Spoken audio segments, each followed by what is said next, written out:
Hello students, welcome back once again to CHRTC 309, Sociology of Youth and Religion. Okay, so in this lecture we're going to keep talking about the religious landscape in the United States. I apologize for the length of these. They were a little bit harder to split up because the pieces kind of all fit together as one unit. So this is a long one. I think this is about an hour and 10. But hopefully you feel free to kind of listen to it as you can and then come back to it at other times if you get a little bit weary of it.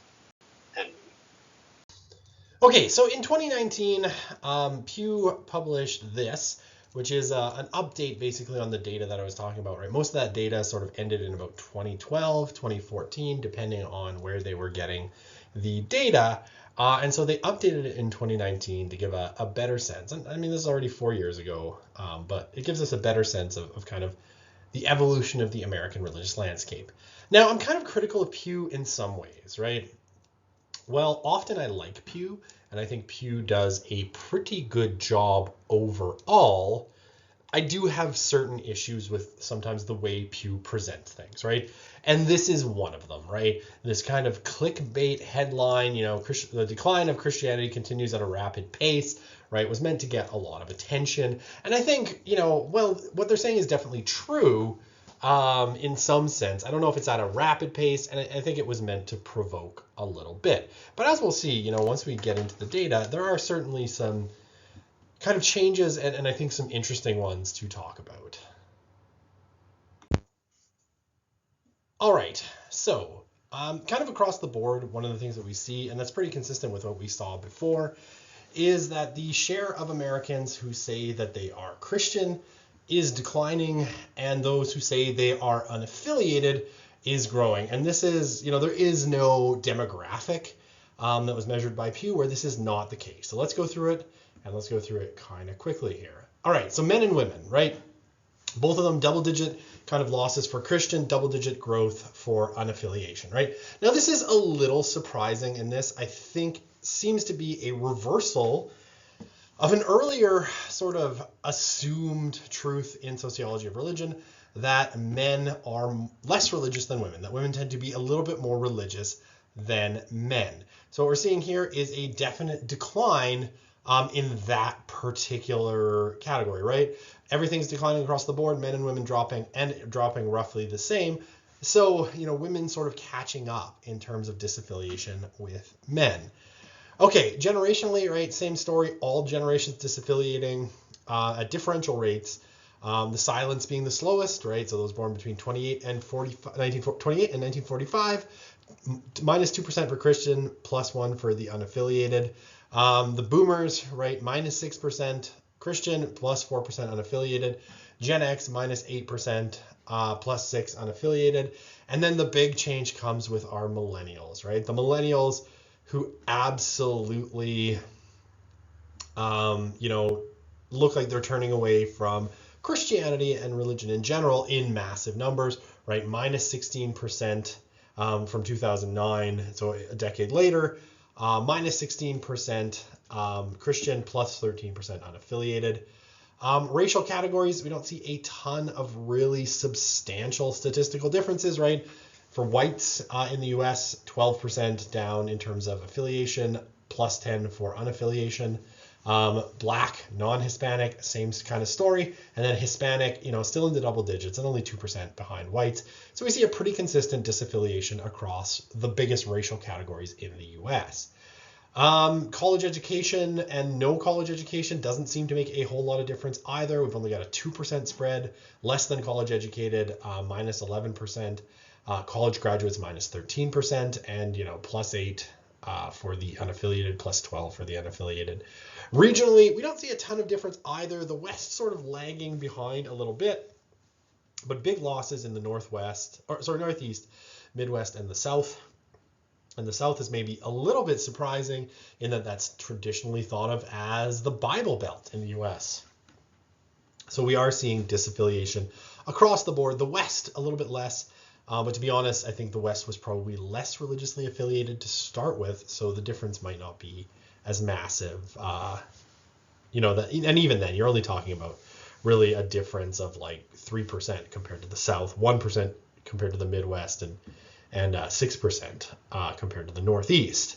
And now clearly the Northeast, the sort of liberal coast, where New York is and Boston and those places that used to be very heavily Christian and particularly very heavily Roman Catholic, we're seeing really strong disaffiliation in those places.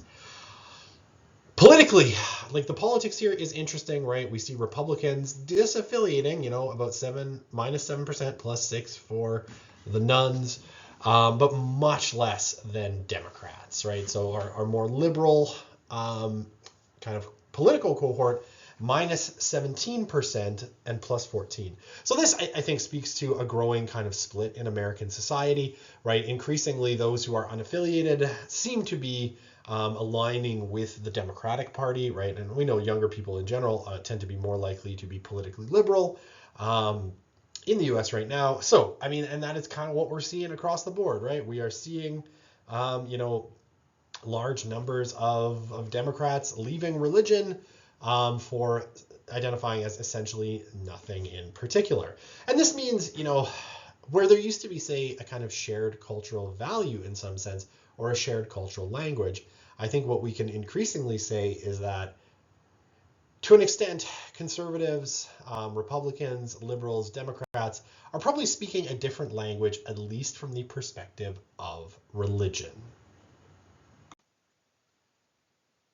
Okay, so what are we finding on this slide? What's interesting here? So basically, kind of like we've seen before, what we see on this slide is a big gap in terms of our generations, right? So we look at, say, our silents, right? These guys over here, born 1928 to 1945. What we ultimately see is that, the vast majority of them were religious in some way, 88%, either Christian, 84% for Christian, 4% for non-religious faith. The unaffiliated made up a relatively small percentage of this generation. Our boomers, similar story, right? A 7% growth in the unaffiliated, which is not nothing. But 76% still Christian, down 8% from the silence.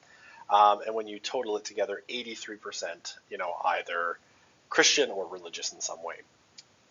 Gen X, right, basically born between 65 and 1980, 67%, so again, dropping here, 9%, but still, 2/3 saying that they are Christian, and 6% non-religious, and you see the non-Christian faith. The non-Christian faith number is not growing very quickly, but the unaffiliated rate is, right? By Gen X, it's about a quarter of the population.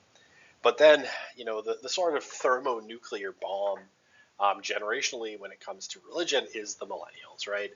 And here we see that the number of people identifying as Christian in American society who are millennials drops below half, right? Just below half at 49%. And still, people who are religious, right, when you include non-Christian faiths, still in majority territory, though not as healthy, right, at 58%, but 40% of the millennials say that they are non-religious. Religious behavior doesn't show us a much better picture in terms of, if you're religious, this would not be happy news, I don't think. For the silents, they are attending religious services at least once a month in the range of almost 2/3, 60% say, they attend at least once or twice a month or more.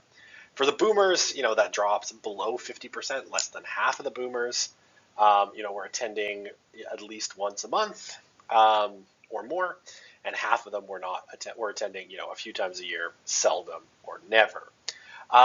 Gen X, a slight drop, just 3%, not hugely statistically significant, and the weekly attendance rate is basically, kind of right there. Less than half, again, 46%, that number's kind of slowly dropping.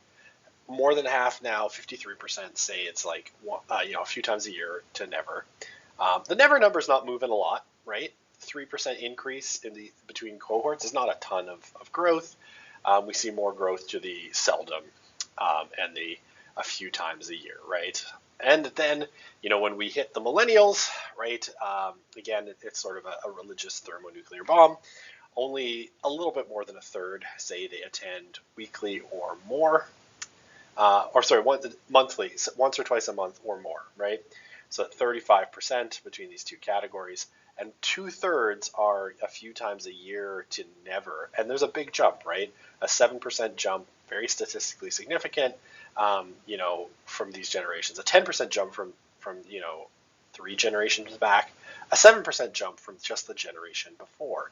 So all of that is, I think, really important. And I think this is probably bad news if you are planning to retire on a pension from a religious organization, because your future customer base looks like it's shrinking, right?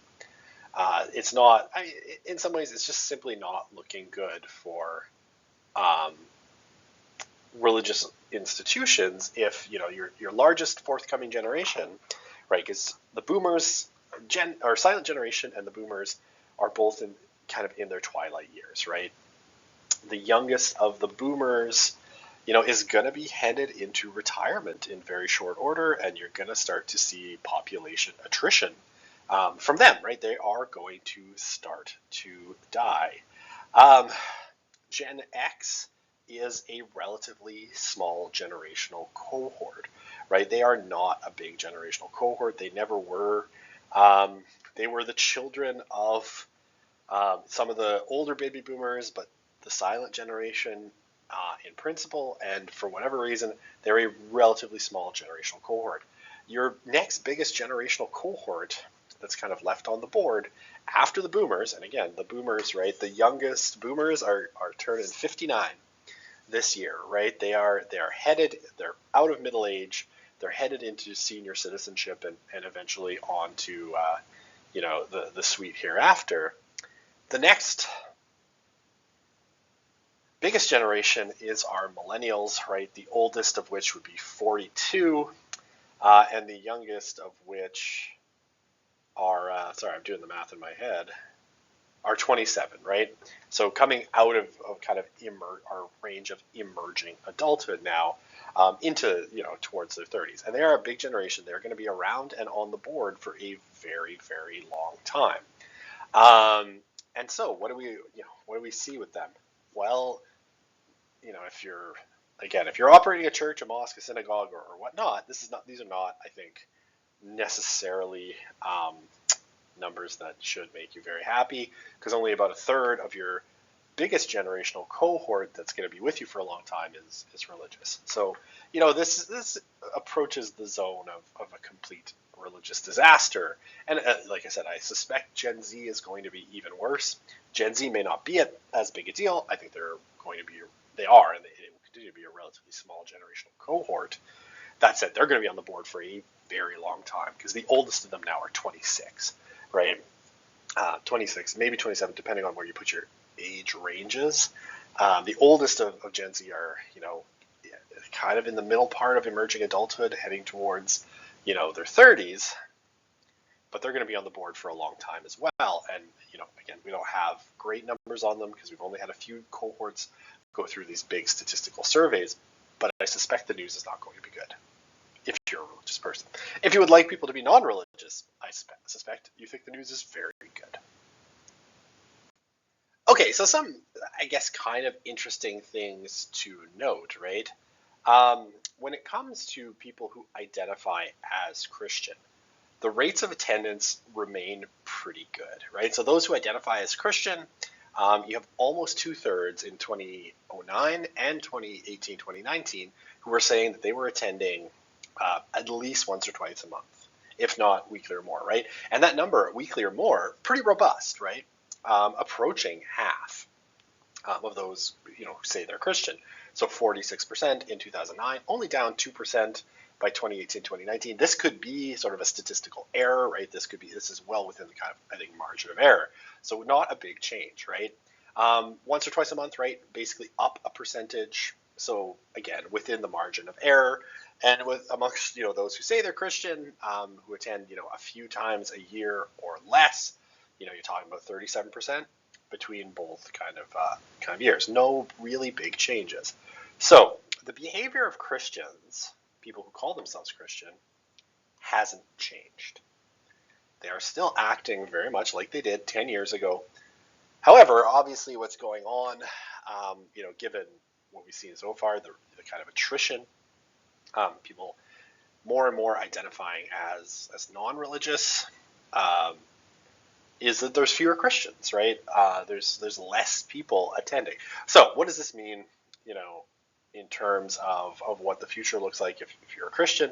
I would suspect it means consolidation, right? Um, a sort of consolidation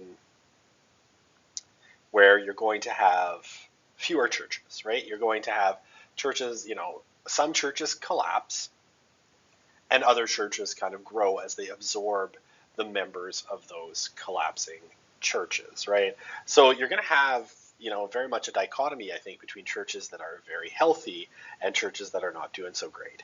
Uh, and I mean, there's a lot of evidence that this is absolutely the case, right? And what we're seeing is a sort of consolidation into, in the U.S., evangelical churches, and particularly what's sometimes referred to as megachurches, right? These great big, super powerful church bodies, um, somewhere out there. I guess in kind of global terms, you're thinking like the Hillsongs, the Elevation Church, Saddleback Church, Mars Hill, these kinds of places. Um, yeah, those are basically what we're seeing.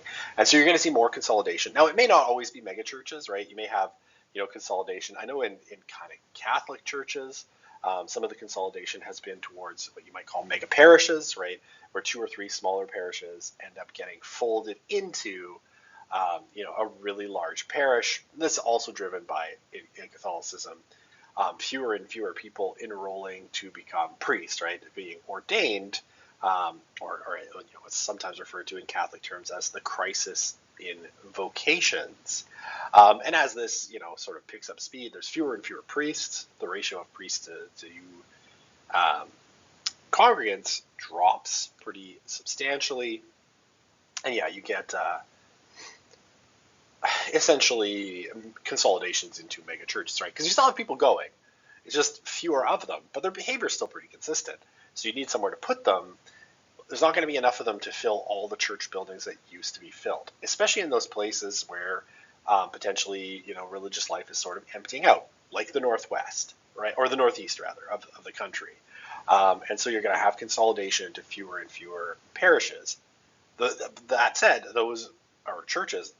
Where you have churches, you're going to have pretty consistent religious behavior, right? People are going to be attending, and they're probably going to be, in a lot of ways, pretty healthy, um, at least for a while. Maybe not permanently, but at least for a while.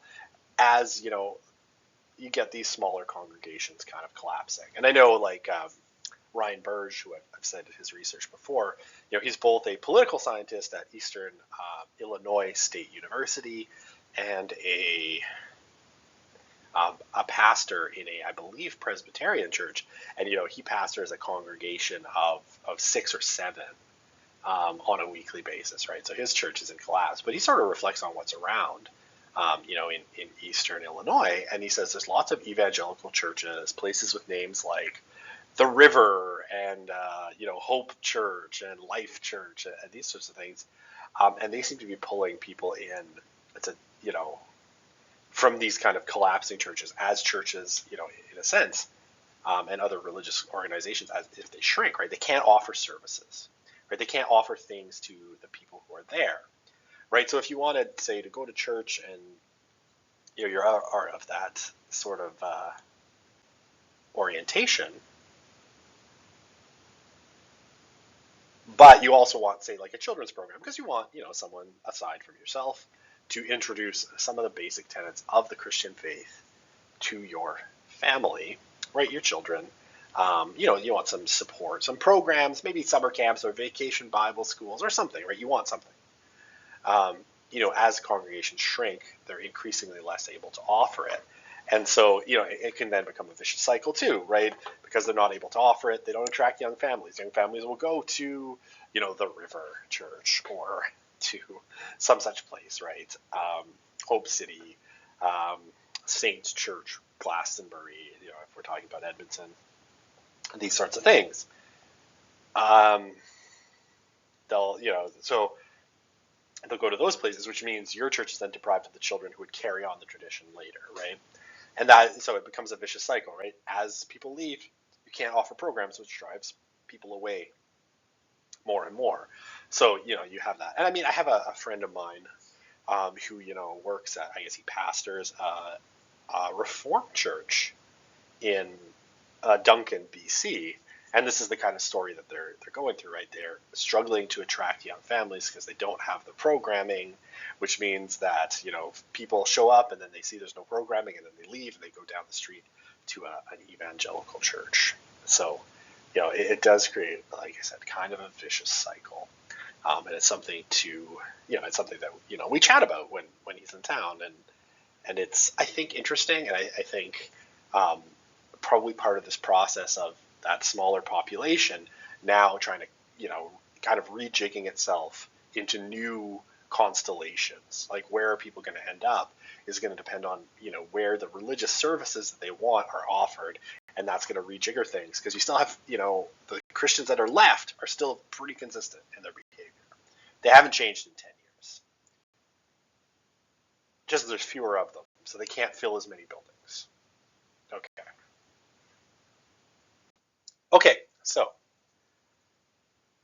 in terms of like raw numbers, right, kind of there's a range of kind of possibilities, but kind of broadly speaking, there's somewhere between kind of 12 to 9 million fewer Christians in 2019 than there were in 2009, according to Pew's research, right? So that like total number in terms of millions of people in the U.S. is declining even as U.S. population continues to grow, right? Principally through immigration, but nevertheless. At the same time, right, somewhere in the range of about 30 million more people.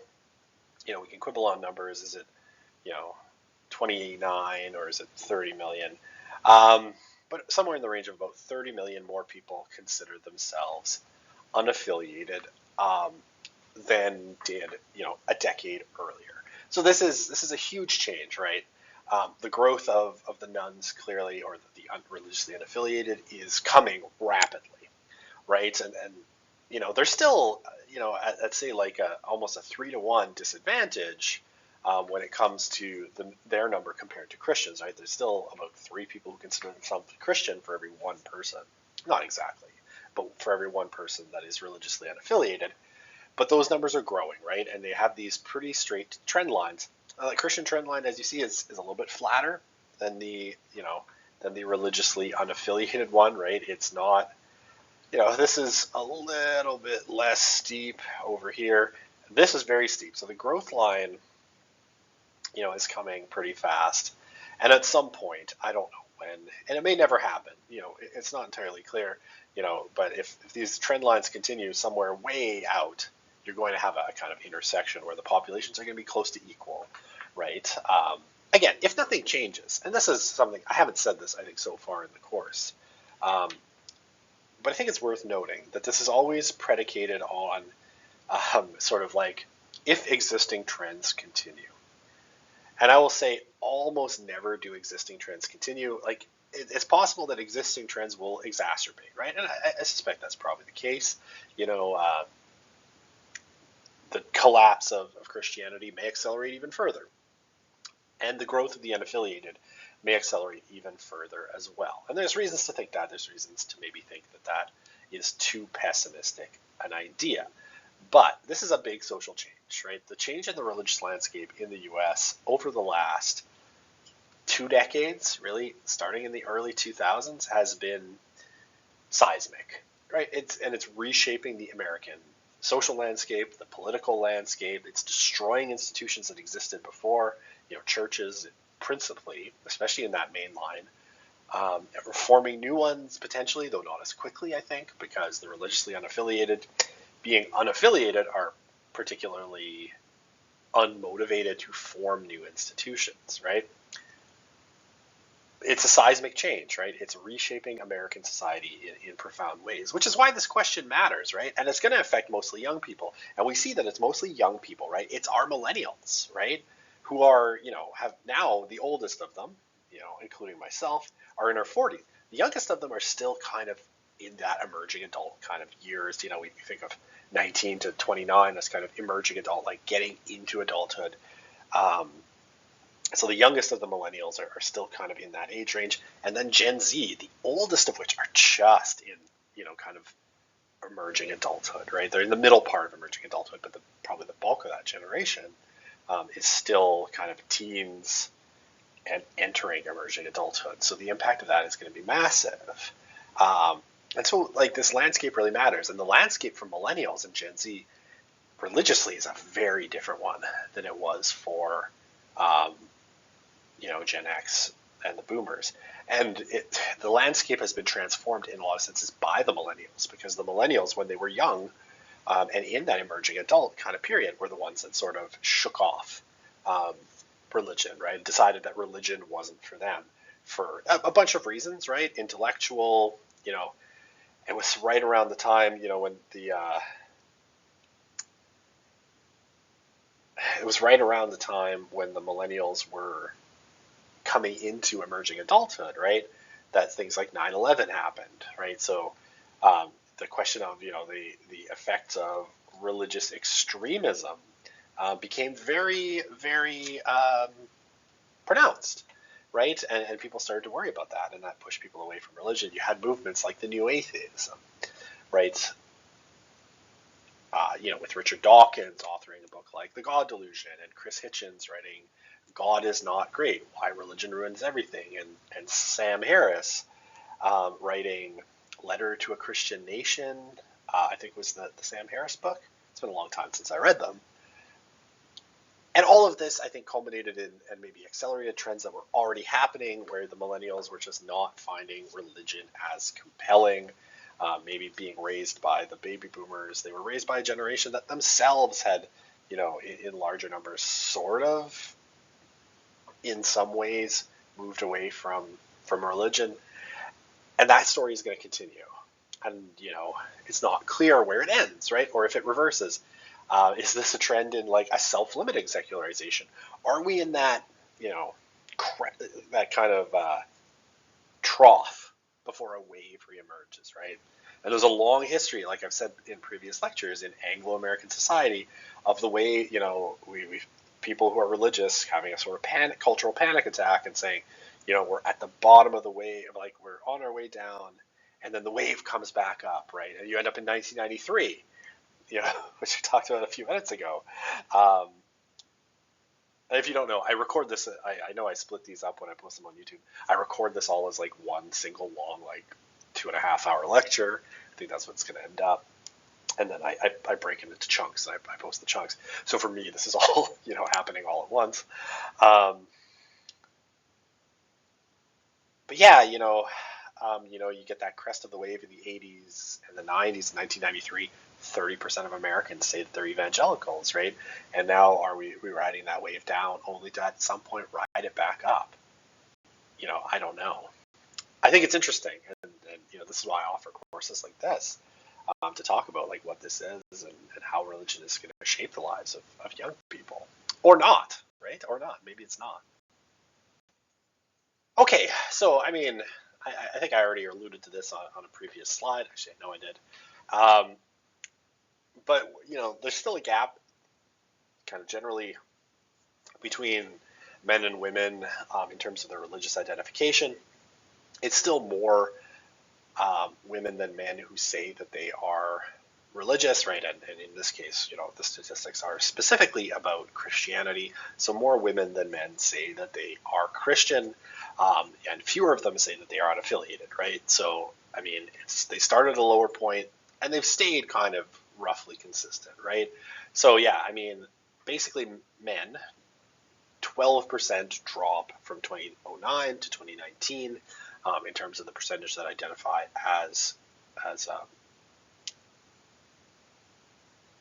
Christian, right? So a bigger drop amongst women. The percentage is, slightly lower at 11%. Still, I mean, it's in range, right? It's nothing too surprising. When it comes to unaffiliation, right? Unaffiliated men grew about 10%. Unaffiliated women grew 10% as well, right? As we saw in the last slide, it's now about a little under a quarter of women who say that they are unaffiliated, and a little under a third for men. Non-Christian faiths have basically, men and women have kind of grown in the same percentage. Again, it's all driven by immigration.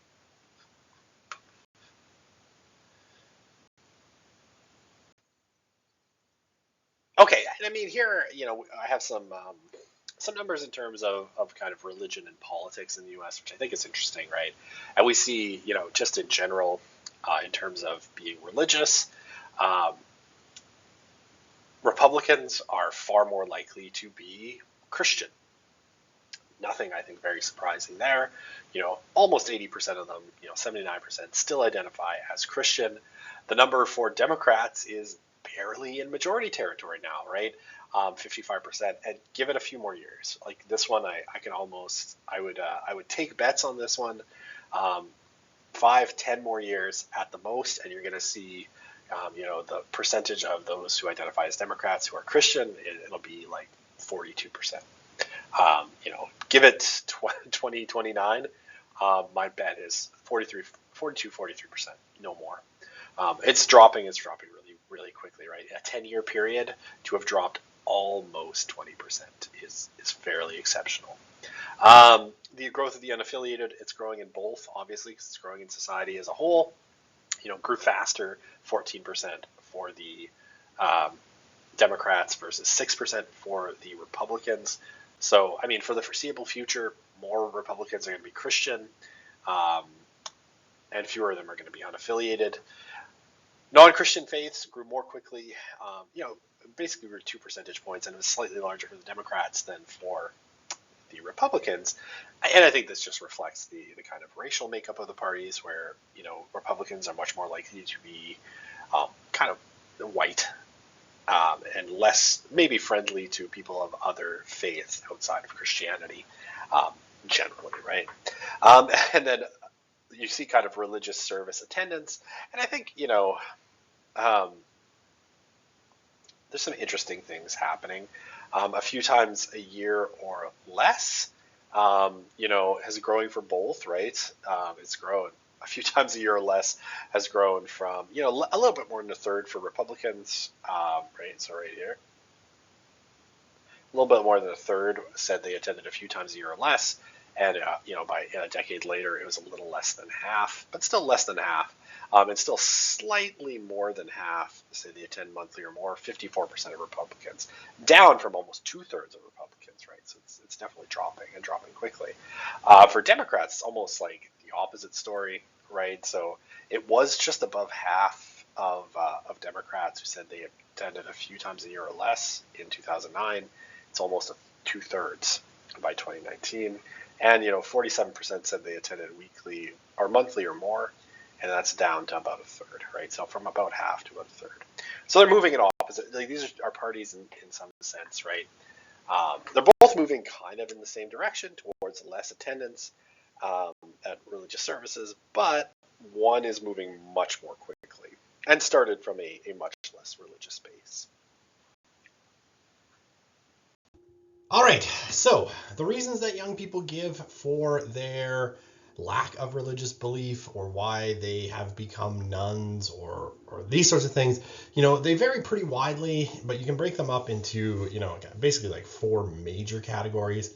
Not believing, and you can see the statements on the left-hand side of the slide here. Learning about evolution when they went to college, right? So a science and religion conflict, a hypocrisy conflict, too many Christians doing unchristian things. The Marxist one, religion is the opiate of the people. Rational thought makes religion go out the window. The kind of a new atheist sort of take on things. Lack of any sort of specific scientific evidence, right, of a creator, pretty typical, again, sort of new atheist slogan. Not believing, pretty straightforward. There's a lot of dislike of organized religion as well. Religion's not religion anymore. It's a business. It's all about money. Sex abuse scandals, teaching on homosexuality, right? A disjunct between sort of modern life and modernity, and the kind of cultural beliefs that go along with that, specifically around things like abortion and sexuality, and the disjunct there making it hard for people to believe. More harm done in the name of religion than other areas. Okay, and then like unsure, right? They don't have a religion because they're open-minded, which I think is actually a really interesting one. It's like people reacting to the fact that there's so many religious beliefs that they don't want to foreclose the possibility by simply picking one, right? So they're open to a lot of things there. Spirituality, those kinds of things. And then inactive believers, I got to cut off there because the graphic is rather long. But yeah, they've become inactive, right? It's not necessarily as much a choice as it is just becoming, inactive in some way. Okay, so kind of related to what was on that last slide, in a way, right? It's a little bit different what's on this slide, but it's related to what was on that last slide in a way. So one of the things that I found tends to be true, and I've seen, in the years I've been teaching kind of sociology of religion in some way, shape, or form in different contexts in the university, some sentiment that sort of relates to what we saw back on the slide. That one of the things on the last slide, one of the things that's driving kind of decline in participation in, Christian groups or religious groups in general is that the beliefs don't align with sort of modern kind of conventional social beliefs. And that if, say, the Catholic Church or any other body were to change its beliefs, right, were to modernize its beliefs, that this would probably stem the bleeding. Okay. So, if the Catholic Church changed its stance on, say, abortion or same-sex marriage or contraception, the use of contraception, right, or sex outside of marriage, right, that these are the big things that are driving people away. And as a result, right, these are the big things that need to be changed in order for the religions ultimately to sort of do well in the context of late modernity. So what's on this slide doesn't actually address those particular kind of beliefs that I was just talking about, right? But it's to sort of try and push back against it a little bit. Okay, so this came out of a Canadian study, right? So it's an academic study. You can find the link to a Maclean's article about it, but I'm happy if you're interested, I can send you the full academic study as well, right? And it was published in I think in Scientific Study of Journal for the Scientific Study of Religion, a really interesting piece in general. And basically, they looked at mainline Protestant churches, right? So Anglican United, Presbyterian, and Lutheran churches in Canada, and they sort of split them into those that were growing and those that were declining. And then, sort of said, okay, what do each of these groups believe, right? So, the growing churches, right, are in blue. The declining churches are in red. And basically, on the left-hand side, you've got the congregation, so the people who actually attend. And on the right-hand side, you've got the clergy. Okay, so what does it show, right? Essentially, right, well, let's go through the four beliefs. They're kind of interesting. And these are what I would consider very traditional Christian beliefs, right? So it's like highly orthodox in the small o kind of sense of orthodoxy. So, okay, what's here? It's a good question. Like, what's here? All right, so the belief that the Christian faith needs to change over time to stay relevant, right? So kind of like what I was just saying, right? And kind of what I think is alluded to in those ideas that, what Christianity or other religions teach on something like, say, homosexuality, right? These things need to be updated to stay relevant. So in growing churches, right, fewer than 50%, 46% agree with that statement, and none of the clergy do, right? The clergy in growing churches would be, I think, highly orthodox or very conservative in the sense that they don't think that modernization of belief is something that you need to do to stay relevant, right? And so they're going to be much more likely to teach very, very traditional beliefs. Now, if you look at the declining churches, 70% almost, better than 2/3 of both clergy and congregants think that beliefs of Christian faith need to change to stay relevant. Okay, so what does this tell us, right? This tells us that, declining churches seem to have a really strong belief in modernization, and growing churches seem to have a very kind of anti-modernist kind of view, right? Okay, the second one, God performs miracles to answer prayers. 100% again of the clergy in growing churches said they either agreed or strongly agreed, right? So that's, all of them, which is something, right? So they actually believe that God is there and God has some power, right? So they believe in the tenets of their religion, and 90% of the congregation. It wasn't a huge difference when it came to the congregation of declining churches. Still, almost 80% of them agreed. What I think is really interesting, though, is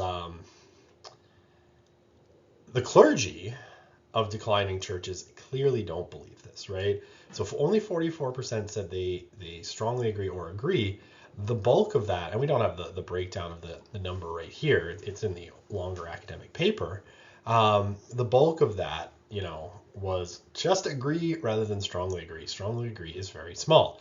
So clearly, something's happened in declining churches where they've lost a sense of the supernatural, or that God performs miracles to answer prayer. That's quite interesting. So okay, the next one, a very traditional kind of Christian belief, right, is Jesus rose from the dead with a real flesh and blood body, leaving behind an empty tomb, right?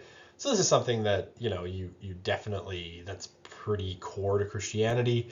I think surprising to me that 8% of clergy in growing churches don't believe that, but 92% do, and the bulk of that being strongly agree, so they're all in. And then 83%, so you've got a solid 17% of their congregations that don't believe that in growing churches. And most of them strongly agreeing, right? But 83% do agree. Okay, for our declining churches, right, the split is much more even, or much smaller, right? So 67% of congregations believe, so 2/3 basically of them believe in this very core Christian belief.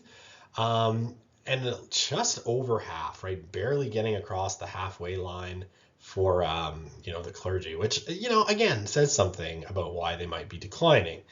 And it's very important to encourage non-Christians to become Christian, right? That last statement, that basically, yeah, this is a universalist kind of religion, and you should want people to join it, right? So that's almost 80% of the congregants in growing churches, barely half, of the congregants in declining churches, which I mean says something too, right? It's like we should want everybody to be Christian. Let's go and potentially make that happen, and that would bring in new believers, versus, not so much, which means, of course, you're going to kind of settle into decline potentially. And for the clergy, right, 100% of the clergy in growing churches thought it was important to encourage non-Christians to become Christian, versus half. And the half that answered, none of them strongly agreed in the declining churches, right? It was just a regular old agree, and it was just 50% of them, right? And that may be, I think, probably overrepresented there. Maybe that's a little bit of social desirability bias on their part. They know they should say that, but they don't. I would guess they don't really believe it. Okay, what do we have here? At the bottom, the age profiles are interesting, right? Now, I'm not going to sort of pretend that this is necessarily great, and there's clearly a mainline problem in terms of youth, right? But if you look at the growing churches, right, they have a much kind of better split, say, in that, about a third, from what I can tell, of their congregants are 19 to 40, and that's 41 to 60, right? So that's a bad, in a sense, a bad range for them, right? That's a lot of people that are pretty much outside of their childbearing years, right? And probably have had their kids already. So it's not a great number, but they're a lot younger than, say, the declining churches, right? If you look at the declining churches, I'd say fully 2/3 of the members of declining churches are over 60. Maybe a quarter are 41 to 60, again, outside of your childbearing years. So you're probably looking at, a solid, 4/5 of your population being outside of childbearing years, right? So you're not going to be making new congregants. And then maybe a fifth, are 19 to 40 or under 18, right? So not a lot of kids. There's not a lot of kids in the growing churches either, but that slice is a little bit bigger, and you have a more favorable, about a quarter, I would say, of them in that 19 to 40 range. So again, that range where people are probably going to be having children. So you can expect that you're going to have some replacement. Not great numbers, but definitely there. In terms of frequency of prayer, right? So religious behavior, also a kind of interesting one. You see the declining churches, much less kind of frequency of prayer, whereas those in growing churches pray a lot more, right? So they're obviously much more committed. Okay, what does all this mean, right? And why have I spent 10 minutes going on about this? This is not the only data point, but I think it's an interesting one. And the graphic kind of makes it nice and illustrable. The notion that simply taking kind of cultural values that are pretty dominant right now and porting them into religion is going to be a solution to, the religious crisis that a lot of religious groups are facing, I think doesn't stand up to scrutiny, right? I think what's pretty clear is that once a religious group abandons its kind of traditional beliefs, its decline starts pretty quickly, right? And you end up in a situation where, there are still people who have been committed to it, but you're not attracting new people and you're not keeping younger people either, right? They're still going to exit, and they're probably going to exit at higher rates because what does religion do, right? And I always think about Rodney Stark made what I think is a pretty obvious statement, but one that I think people should bear in mind. What people want out of religion is religion, right? They want those spiritual aspects. And he was saying this in particular kind of in the context of Latin American Christianity, where a lot of the Latin American clergy in the Catholic Church, had basically sort of decided in the 1970s that, what they needed to do for the faithful, and particularly to battle evangelicals coming into Latin America who were poaching a lot of their believers, was essentially to give them a social program, right? That, the church should become a sort of social welfare provider and provide sort of communities where people could do social work and these kinds of things. And it was essentially a ginormous disaster, right? It was a gigantic disaster. This is called liberation theology. It did not work. The decline of Catholicism in Latin America continued apace, and the growth of evangelicalism continued to grow. And from this, Stark says, and I think he's quite right, what people want from religion is religion. They don't want a social program. They can get that anywhere, right? They don't want an affirmation of kind of the beliefs of contemporary society for the most part, because they can get that anywhere, right? And so just changing beliefs to even these ones, that, God performs miracle, to a more kind of positivist and scientistic kind of way of understanding things isn't going to improve your standing, right? People are just going to tune out because now you're not even offering the religious part. So, I think this is a kind of catch-22, right, for religious groups, because it's like you clearly have some contingent, right? And it was definitely on the last slide of people saying, I'm going to leave this group because as far as I can tell, and according to my internal moral compass that's shaped by the culture, the beliefs of, say, Christianity or Islam or some other religion about XYZ, homosexuality or abortion, don't comport, right? And so I find myself more in alignment with the culture, and so I'm going to leave. But so there are going to be people that leave. But if the religious group then sort of chases after those beliefs by modifying its own beliefs, right, around things like, maybe Jesus was just a metaphor, maybe miracles aren't really real, then you are actually going to turn off a lot of people for whom they're like, well, if you're just admitting that your religion has been a mistake and has been in error for this long, well, then I'm tuning out because there's kind of no point, right? And so I think this is a kind of catch-22, right? You're going to grow or at least remain stable for longer if you maintain a more orthodox stance. However, you are going to turn off a lot of people who are probably shaped by those cultural beliefs around kind of, the hot button issues that we all know exist. So there isn't a good answer, I think, for religious groups. It's like if you go in one direction, the old adage, like the church that marries the spirit of the age is a widow in the next, right? So, if you align today with the spirit of the of contemporary culture, well, tomorrow when that spirit kind of changes again, you find yourself once again at odds, and you kind of have to. I think that adage is meant to sort of say you have to stand your ground, right? If believe what you believe, and let the chips fall where they may if you are a religious group. And that clearly, from and again, there's tons of data on this, um, just from a growth perspective or a stability perspective, you're going to stay stable for longer if you avoid those kinds of changes in belief. That doesn't mean no one will leave, though, and definitely you are putting yourself at odds with the culture. So I want to end off this section with a couple of what I think are useful and critical perspectives. Because, it's sort of, Pew Research, doom and gloom, religion is dying, yada, yada. But there are some critical perspectives that we can take, and lots of people have been somewhat critical of Pew. I'll tell you one of them. This is Rodney Stark, and, my dear departed Rodney, who's now passed away. And Stark was no fan of Pew Research for lots of reasons. Principal among them, he thought that Pew Research's research methodology had pretty serious flaws. And this is sort of admitted by Pew, right? One of the things that's happened in kind of, since the middle part of the 20th century or kind of the late part, like kind of the 1970s forward, is a huge change in one behavior, which is phone behavior for Americans. Specifically, a couple of technological innovations,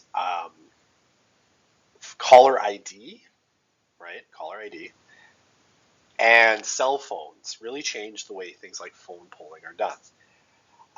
And Stark, being a really old school sociologist, right? The guy cut his teeth in the 1960s, looked at Pew and said, like, all of your research is basically, you're not reaching your kind of desired population and the right sample size. Why?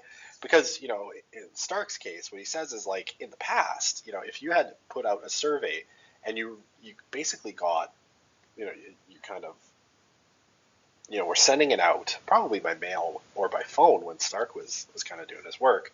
And if you got less than 80% of your target population answering, you would have said, this is junk. We can't have, statistically significant results because we're not getting enough of our target population. You're getting a big skew in who's answering your survey. And what's happened is, and Pew openly admits this, is that their response rate for the surveys that this is based on, now they've changed their methodology a little bit after this, like starting in 2021, they've switched to internet-based research, which may help a little bit, though internet-based research has its own flaws. But their phone response rate for the two surveys that a lot of these lectures have been based on, essentially had a response rate somewhere in the range of about 8%. 8, like, the number that comes between 7 and 9. So very, very, very low, because people see unknown numbers on their call display, they don't answer, and cell phones are harder to work with in terms of geographic clusters, right? Because phone numbers used to be assigned by things like zip code or postal code, and so you could make phone calls and kind of know where this person was. Now that is much, much more difficult, right? It's much harder to kind of track down where people are. So getting that representative sample where you're getting a good base of, say, people who are working class, people who are middle class, people who are elderly, people who are younger, has become much more complicated. And so Stark is like, look, a lot of this is just wrong. You're oversampling certain populations, particularly people, who couldn't afford cell phones, the elderly. So your results are all over the place. We can't take any of this seriously. Now, we can kind of put Stark to the one side for a second, or maybe just leave him be, because a lot of other people have suggested that his criticism's a little too harsh. One of his contemporaries, right, and one of his friends, a guy named Philip Jenkins, at Baylor University when Stark was just before his passing, so in Texas, um, you know, was a little bit more friendly to Pew. He said, based on, the shifts in how people respond to surveys, Pew's research is pretty solid. We shouldn't make too much of it.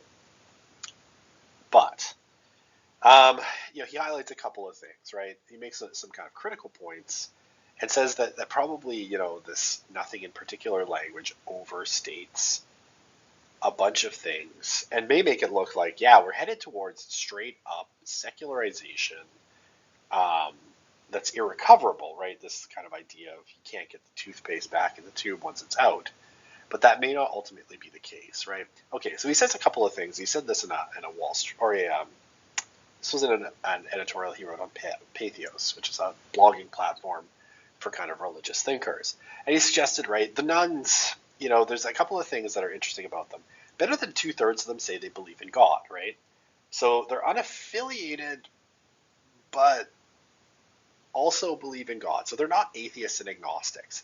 So potentially, given the right kind of mix of factors, they might be recoverable for, religious congregations, right? Or new religions might attract them. They still have a belief in some kind of supernatural or superhuman power, God, the universal force, so on and so forth, right? More than half, 58%, say they feel a deep connection with nature, and about a third say they are spiritual but not religious. 1 in 5 say they pray every day, which is weird behavior if you're not religious, right?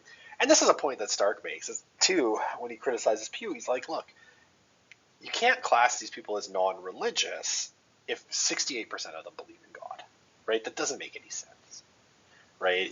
This is obviously an evolution of religion, not a loss of religion altogether. A deep connection with nature, right? A kind of spiritual connection with nature. Again, you're kind of maybe going towards more of almost a paganism, but it's still a kind of religion. And yeah, more than a third classify themselves as spiritual but not religious. Well, okay. Is that a distinction without a difference, or not a meaningful distinction? I don't know. And certainly the 1 in 5 that say they pray every day. Okay, now we're in uncharted waters in some sense, but still in an interesting place, right? And to say that these are non-religious people that are irrecoverable to religion is probably an exaggeration, right? The right mix of conditions, and Christian Smith suggests like people have the potentiality to be religious, so that potentiality is not always enacted. So the potentiality to be religious, if 2/3 of you believe in God, if a group believes in God, a fifth of them say they pray every day, half of them feel a spiritual connection with nature, a third of them are spiritual but not religious, right? There's the potentiality there for maybe religious revival. So, I'm not going to say that it is, because I don't know the future, and I'm skeptical of this in a major sense. And I don't know, I feel like I've editorialized a lot in this sort of, these lectures on the religious landscape, but I'm trying to share, some of what I think and my insight here. There is that potential for it to go either way, right? Towards secularization, where it is the end of religion, right? Or religion shrinks and shrinks. I think there is also the open possibility that you could have that a self-limiting kind of perspective could be correct. Because if that religious potentiality still exists, right? These are not people who don't believe that, they're not atheists, right? And so the right mix of conditions could still mean that religious potential gets enacted. I don't know if it will, right? No one knows if it will. This is, this is the undiscovered country, right? The future. But it could happen, right? Okay. Other points that Jenkins makes, much of the nun phenomenon, he thinks, involves a changing approach to self-identification, right? People who are marginally attached to, their family was Methodist. So in the past, when said, "What is your religion?" they would have been like, "Well, I guess I'm a Methodist." But they didn't really care, right? Maybe they didn't go. Now they're just saying, "Nah, I'm not anything." Okay. And this is a point that Glenn Stanton will make on when I talk about him on the next slide as well. And then, evangelical affiliation with the Republicans and the seemingly endless sex abuse scandals in the Catholic Church and the information environment, I think that's made those things, the internet and social media that's made those things so public, from 2002 onward, I think matter as well. And then, some people have suggested that there might be a Trump factor in kind of decline in religious identification. That basically, the close affiliation of Republicans and then Trump kind of by proxy with the Republican Party um, led a lot of people to leave religion because they just found Trump so distasteful. And that's certainly a sentiment that I can understand without too much difficulty. Finding Donald Trump a distasteful human being and wanting nothing to do with him, I think is not something that I find all that mysterious. Okay, let's go on to the next one here. Okay, so this is here from Glenn Stanton, and he offers, I think, another kind of diverging perspective. So Stanton, a trained sociologist, right, with a PhD, and director of global family formation studies at Focus on the Family. And I mean, I say that, think of what Stanton says here, maybe with a little bit of a grain of salt, because Focus on the Family, right, is an evangelical Christian organization. In the past, it was really involved in like the culture wars when it was led by its founder, James Dobson. I think it's tried to calm itself down a little bit and be less political in the last maybe decade. But it's still conservative, evangelical Christian, very much focused on traditional family values and how that intersects with Christianity and all of that stuff. But in the past, very politically active, especially in the kind of culture war battles of same-sex marriage and abortion, right? And like I said, I think Focus has calmed down a little bit. I don't hear about it as much anymore, but that could just be my range of kind of interests too. Yeah, and so what does Stanton say? I mean, basically, like Jenkins, he says that much of the discourse from Pew and other sources that are saying like, "Oh, the collapse of Christianity, woe is me," is a bit of an exaggeration.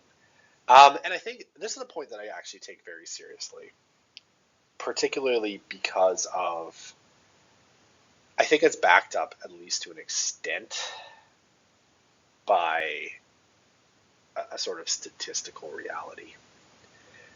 And this, he says, is that the nuns are not a new category, or even one that's exponentially all that much bigger, but basically that the nuns are principally what in the past would have been mainline Protestants, some Catholics, and some evangelicals that were are marginally affiliated.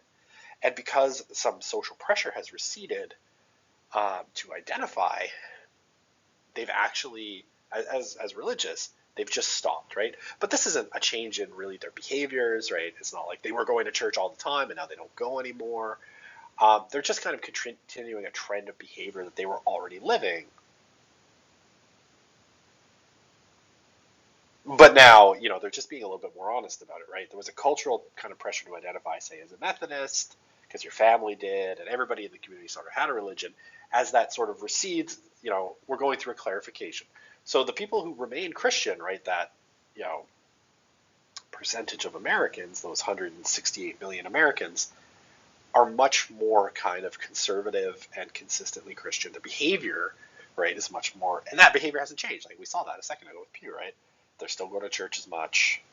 It's just that all the people who were like, yeah, I am Christian, more of them are now exiting, right? And I think there is some to this, right? We saw, on that chart from Ryan Burge, the decline of the main line. The main line has gone off a cliff, right? And the main line has basically collapsed. And so, for Stanton, it's like, well, a lot of those people are just marginal mainliners. The more conservative mainliners have moved over to evangelical churches, and the marginally attached have just disappeared. Okay. Other things that Stanton says, non-denominational evangelical Christianity is experiencing strong growth. This is absolutely true. This is, sometimes people put these two kind of things together, the nuns, N-O-N-E-S, and the nons, N-O-Ns, non-denominationals. And non-denominational Christianity has been growing in leaps and bounds, right, for a few decades. so the main line's dying, but non-denominational Christianity is growing. Anton says, churches are cropping up all over the place, and there's lots of church builds. This is true and it isn't, right? There are fewer church builds today, like in building new buildings, than there definitely were in 1980. I could show you the statistics for this, but that's neither here nor there.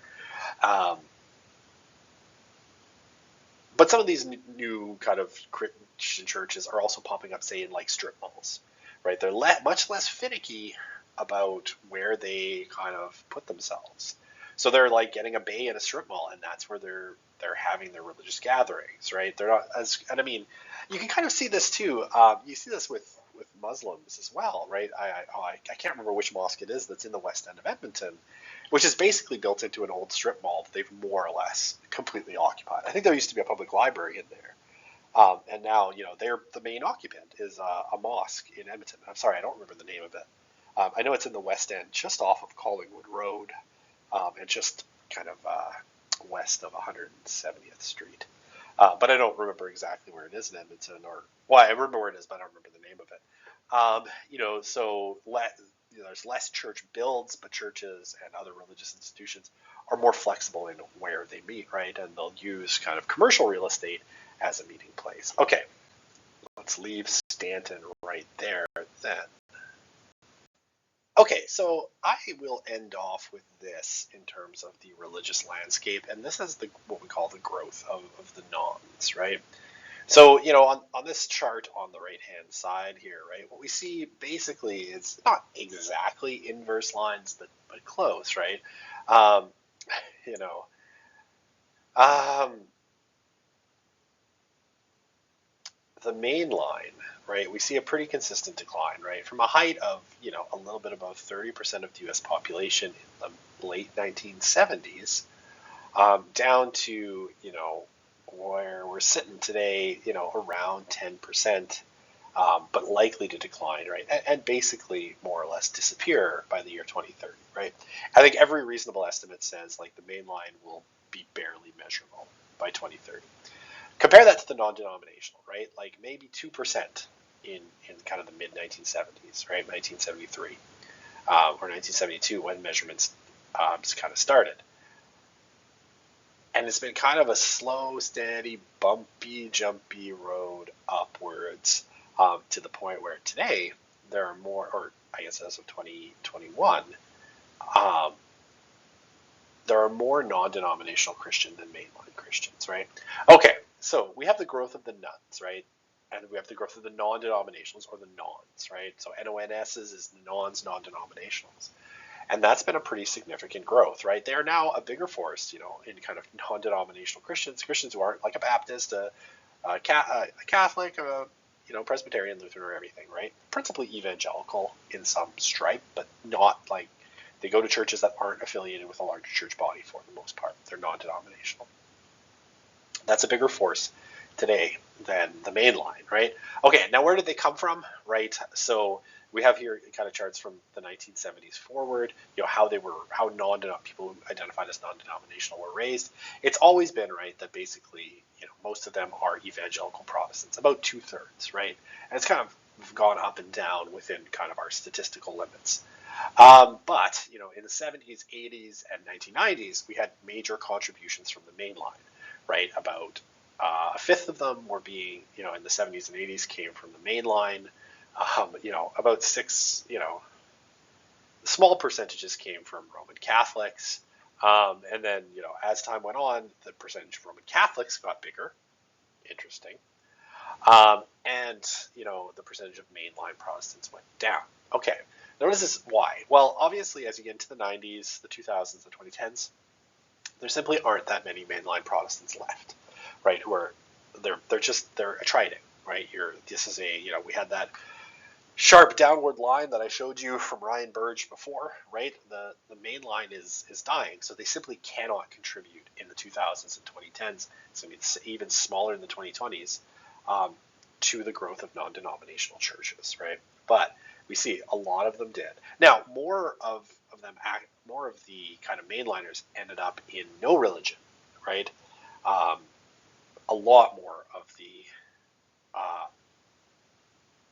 of them ended up in no religion, right? That ended up in kind of the non-denominational, right?